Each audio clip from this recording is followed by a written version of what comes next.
everybody, how you doing? My name is Adam, and we are here with a special guest. Welcome to the Adam Podcast. Our special guest is Swifty, the Boss Lionel Swifty Boucher. Lionel, thank you for being here. We're so close.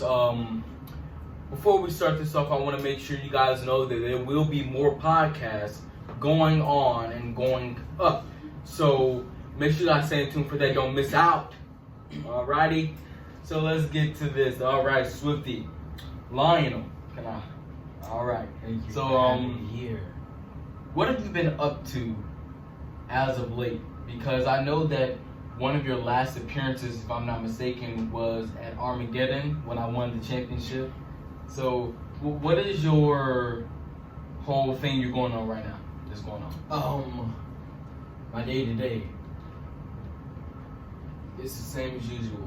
I'm always working. I'm always planning. I'm always thinking ahead. I am trying to do what's better for the WWE, and I'm just living life. You know, I eat out every now and then. Just living life. It's all smooth. So I want to know about Jody Akadoti. What do you see in him exactly? Because I've never had a match with him, and I think the guy is great. And I believe it was the right decision to make him champion. But what does this lead to because of, the championship win at Backlash? Jody Akadoti. Jody Akadoti is a new guy. You guys know he caught my interest because he fought on the indie scene. We actually had him in developmental in OVW, and Jody is great. He is top tier in my eyes. And what do we see going with him? I have to say that whatever the future now that we have heard, because I'm going into this year's Hall of Fame along with John and a re-inducted Undertaker. So what exactly does this mean? Is Undertaker officially done, or is he, just out?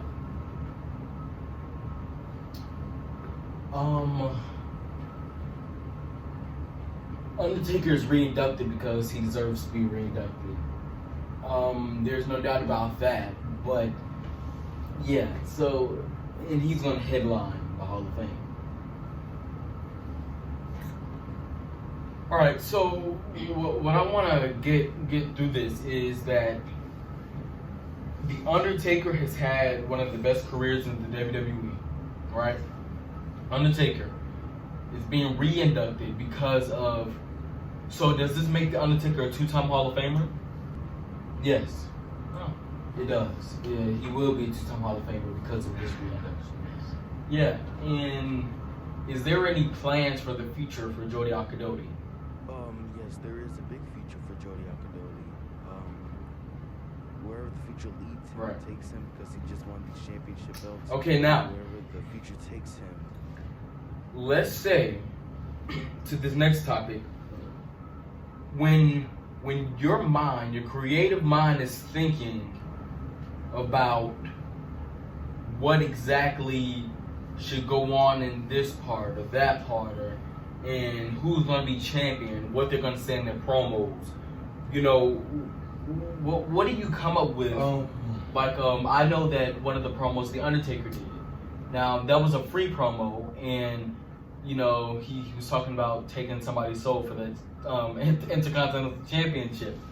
And I do know that The Undertaker and his promos are just so legendary. And when I came into the business, with those promos, The Undertaker is not just free because of who he is, it's because of his creativeness and how he says the things he says on spot. And most of the stuff is scripted. And I think everybody knows that by now. It's not fake, it's scripted. And what The Undertaker does, his methodical, scary, purple background and his silhouette. If there was any sort of,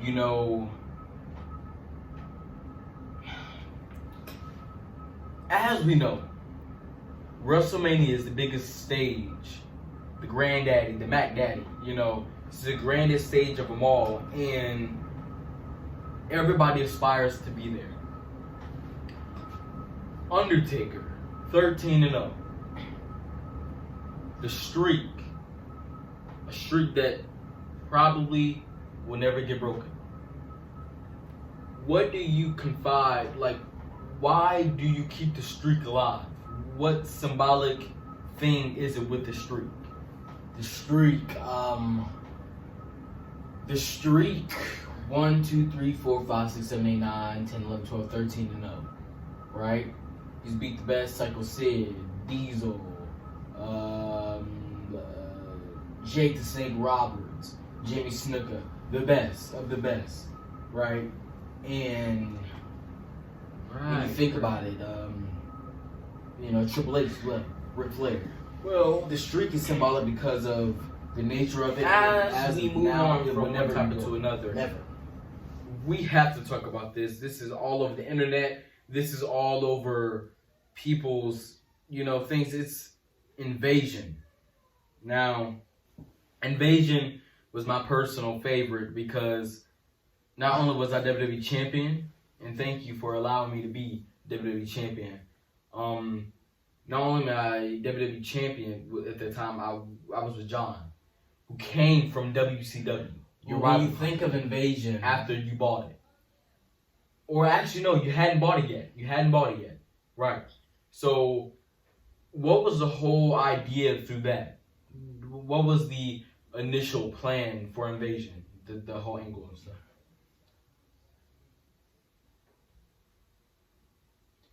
but when you think of Invasion,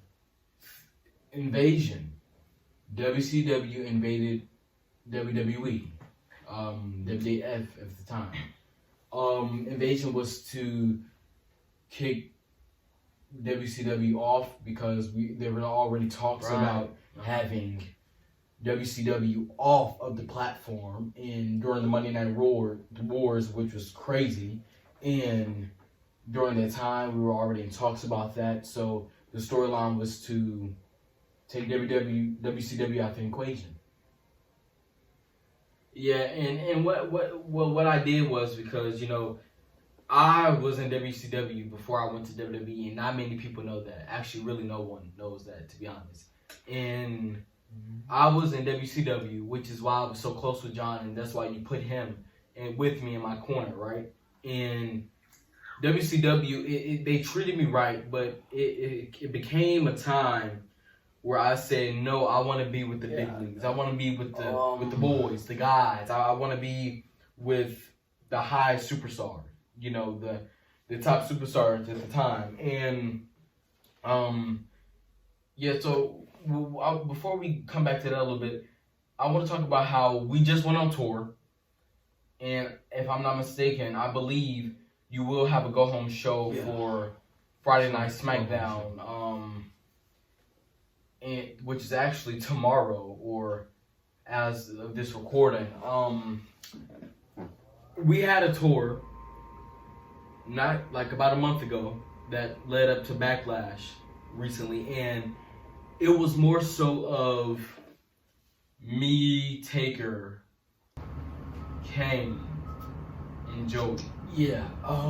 So at this point, you took yourself out of the equation. Why did you do that?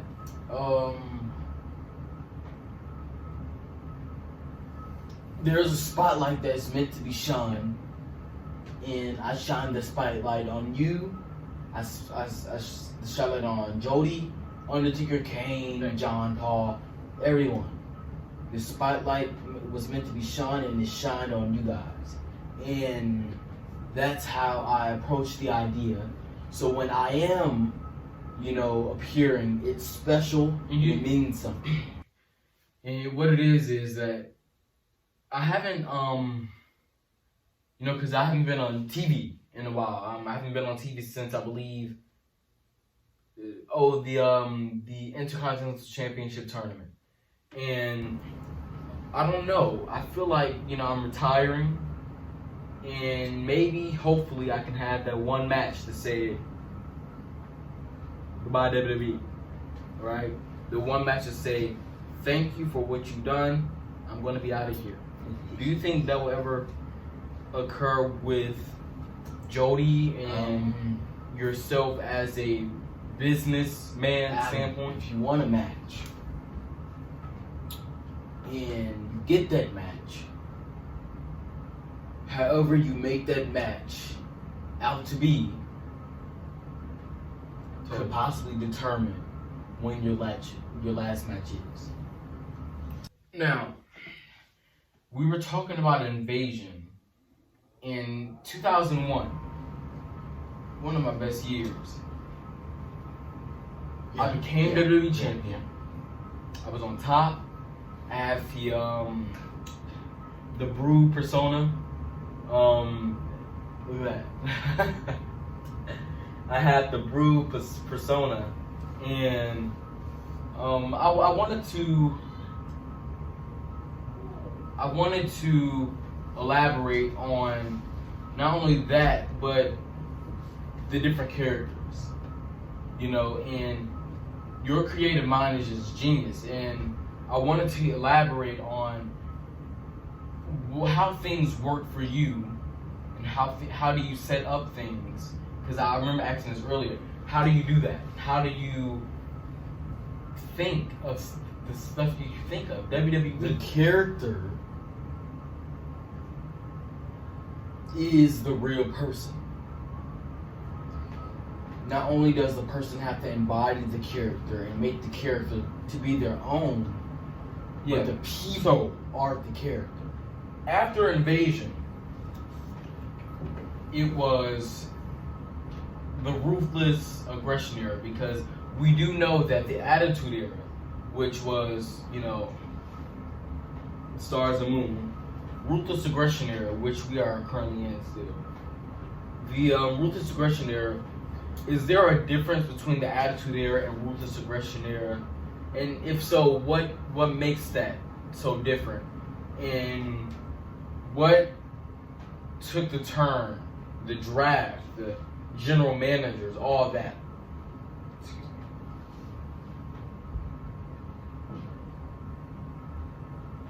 There is a difference. The people, the audience, the superstars, the atmosphere. The atmosphere is still the same. It's just more so of being new and creative. You don't want to be stale. You don't want to be old. You want to push forward and always move into, because, you know, from 97, 98, 99, 2000, 2001, 2002, you know, 6 years in the Attitude Era, people are going to get stale of that. They are. And we've been about 6 years into the draft, the Ruthless Aggression Era, and the Ruthless Aggression Era is ruthless aggression. And there is an episode of, you know, me talking about ruthless aggression, having everybody in the ring and stuff. So yeah, that's exactly what I mean by ruthless aggression. I want attitude, like the Attitude Era, but I want ruthless aggression. I want more fire. I want more desire. I want more aggression. You know. Now, after this whole draft thing, which is kind of becoming a mixture as of now, it doesn't seem like it's stuck. Plus, that was, I think, a couple of years ago, right? Months ago, whatever. And what I do know is you and John have the most, love-hate relationship I've ever seen. And how is John for you? Is he amazing? Because I know he's a great John is practically like my best friend. And John, you know, is smack himself. I mean, I can tell you stories all day about John, like how he was hanging from the ceiling, you know, at a party. Yeah. And John, he's himself. You know, I don't care what company he came from. He's himself. That with the way it's going, you have the Hall of Fame coming up, your best wrestlers, and let me tell you, The Undertaker's last match, if it is his last match, his most recent match at Backlash was top notch. He becomes the Intercontinental champion, and he's never held that title. And Kane was also in the match, the second match for Undertaker and Jody, actually, which, you know, Jody eventually came out on top. Now for Kane, how do you feel about Kane? Is he some, you know, because me and Kane, we actually have a very pretty much close relationship. I've helped him in times that he was needing help, and we've been through ups and downs. I actually have something. Right. Stay right there. Don't worry. Oh, what is it? I Wow. brought Kane's mask From the I Attitude actually have Invasion. Kane's other mask as well. And this is the mask that Kane faced me with before he got injured with that storyline, which is so great because when you think of it, That is stuff like this doesn't happen usually. And the storyline was so great, you know, and that was, this angle was great. Now, Kane faced me before he got injured and came back a month later with the second mask, which is the recent mask he took off. Now, for Kane, what is your relationship? Is your relationship as good as it is with The Undertaker? just like Where's any the other person. Nobody can, just like you guys are unique. Nobody can do what you guys do, you know. And if you could release any type of energy, nobody knows this, and I don't know if this Fire is is classic the or not, but it energy was an that I episode of would Raw release. that, and Kane is just so good. It was an with episode what he of Raw does, where the Brothers of Destruction wreaked havoc, right? They wreaked havoc the whole show. I don't remember why, but they did that, and then they broke your leg. You guys got to see that, man. I hope you put that on there, man. You better put it on there. Now, our relationship, we have, you know, a bond, right? We built a bond throughout the years. At first, you didn't really like me. He didn't. But we've grown so close together now, especially from all the things I've done, and to be, you know, put in the Hall of Fame, and it was just, our career is made. You gotta go back to that John story. I want you to tell me some stories. You John got any was hanging roles from a stories? ceiling, and I'm gonna tell you why. Any stories from the guys, you know? There was a party going on in the headquarters that we had. I forgot what it was. It's been a while. A rat. What? It's crawling the You gotta be floor. kidding We don't know yet. John is the first one to see it, but before he tells us, he's already on the ceiling above the cups with all the drinks about to fall. Oh my God. And John is hanging from the ceiling. The rat is in the drinks. People are screaming. I'm yelling, John, get down. And not many businessmen had that relationship with their employees, and we're superstars. And what I do know is, what's your take on the business now versus what it was back then? You know, WWF days, if I can say that. The business speaks for itself. The product speaks for itself. I believe it's getting better than what it was. We have more equipment now that we didn't have in '98. You know, it's 2007, Yeah. And so we don't have the business. Sure. I mean, we don't have the products for the business that. Right, you have We didn't have it. Carlito, Santino Marilla, you know, and you know you have the Divas, the Beth Phoenix. It's great, you know, Batista, you know, Triple H, Randy Orton, you know, Evolution had their little run. Now, Triple H, you know, we've had our battles and bouts, but that was long times ago. But what I want to bring forward to light now is the fact that Phoenix. you are more so All those guys and girls. taking on the role, because back in those other days, the Attitude Era days, those days, you were more in the action. And I noticed you slowed down a little bit. But before we talk about that, who is your Mount Rushmore of the WWE? My Mount Rushmore of the WWE is Adam. I'm honored. The Undertaker. I am honored. Kane, and Triple H. The product now. It's beginning to be more so of a Don't thank me. non-edgy type Edgy with class thing, but Edgy with class.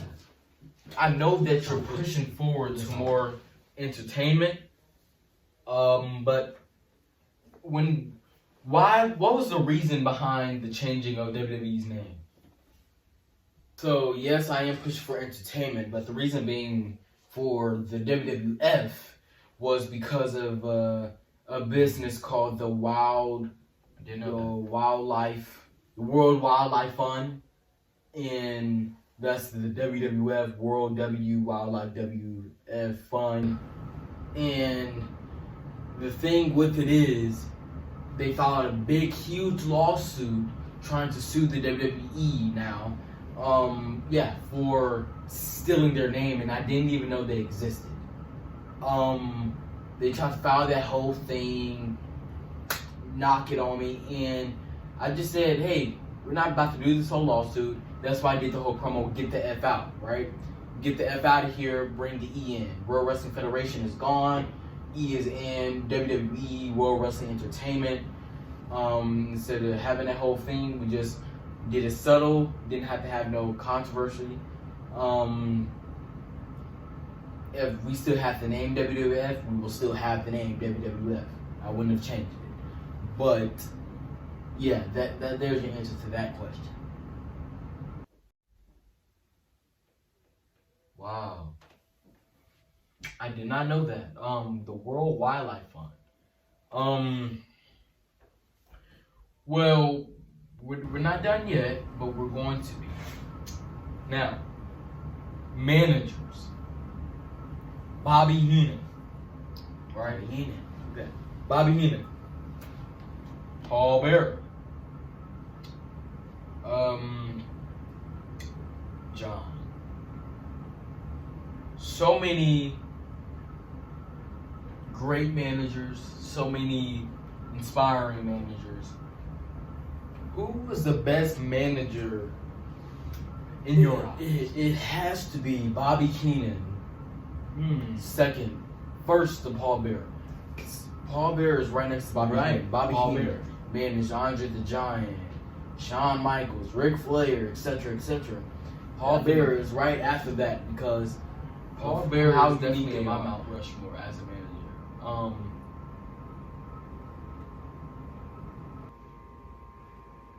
I mean, it's the Undertaker, right? And then he didn't just manage the Undertaker; he managed Kane. And not many people know this, but he was once called Percy Pringle, and and he once managed me. You guys didn't know that, did you? Right? So now that we have that part out the way, I want to know, do you think the product is dying? Or do you think you're just trying to savor the moment for future generations and future superstars who want to come into the business and pave their way, having their courage to even go out and do these things every night that you guys and the other superstars back there in WWE can do? You guys are putting your bodies on the line. So it's not about anything about what you just said about dying and all that. No.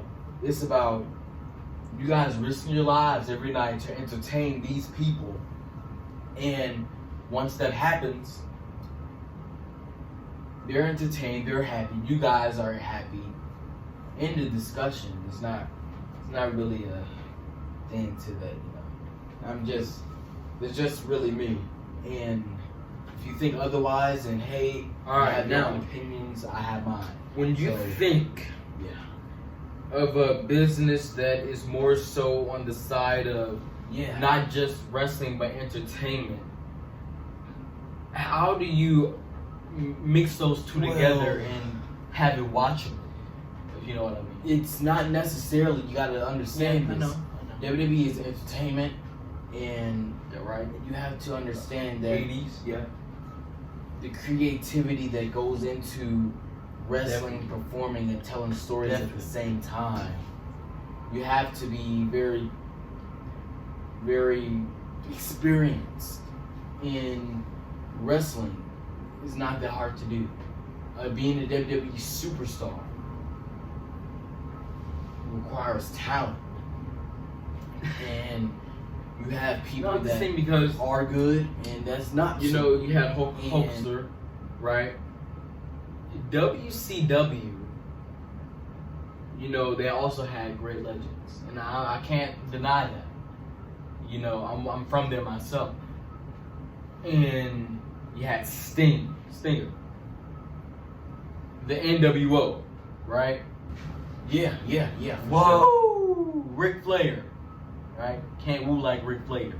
Woo, Ric Flair.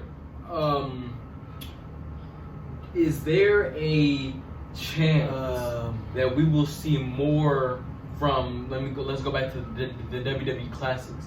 Is there a chance that we will see more from that, and it will be more interesting than what we have now? WWE Classic. Or you know, Honestly, is yeah. there more on the table? You have to than know just that matches the WWE and Classic old isn't clips. just old footage, but the WWE Classic is more so.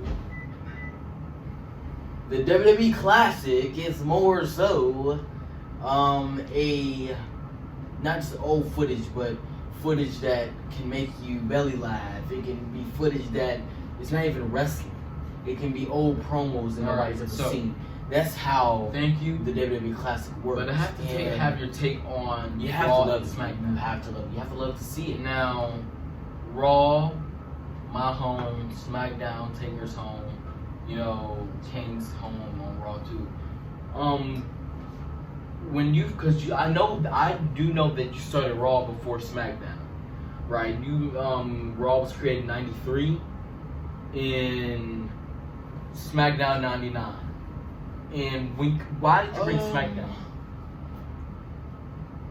Yeah, I really do. I Competition, do see but- Raw and SmackDown going their separate ways. Yeah, I Entertainment. see Raw and right? SmackDown having So- a big future.